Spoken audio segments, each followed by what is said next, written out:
Terrence Bud Crawford is one of the most talented fighters of this era. He's undefeated, undisputed in 2 weight classes, and pound for pound elite. But when we start comparing Bud's resume to Canelo Alvarez, that's where things get super interesting.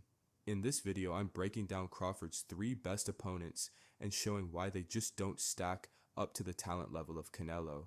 First off, let's be clear, this isn't about knocking Bud's skills in the ring. I like Bud. I think he's a great fighter. The way Crawford is a genius at adjusting mid-fight, switching stances, and breaking down opponents is amazing to watch. But resumes matter. The level of opposition defines how much weight we put behind those skills.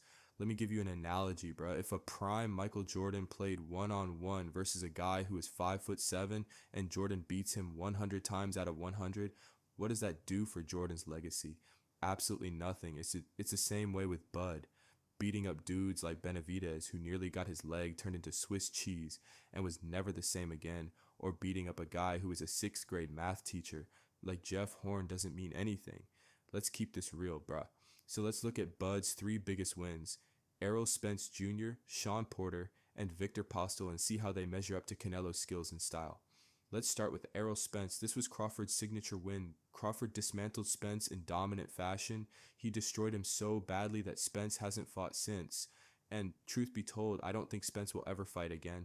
But here's the problem. Spence wasn't the same Spence who dominated guys like Kell Brook, Lamont Peterson, Mikey Garcia, or Shawn Porter. He had been inactive for over a year, coming off a detached retina, a brutal car accident, and looked weight drained at 147 when Bud got a hold of him. Let's keep it 100.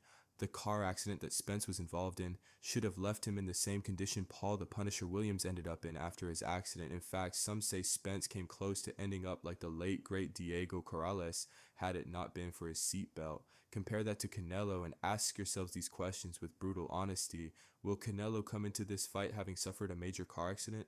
Will Canelo be weight drained? Has Canelo ever suffered a detached retina? If you answered no to those questions, you're keeping it real.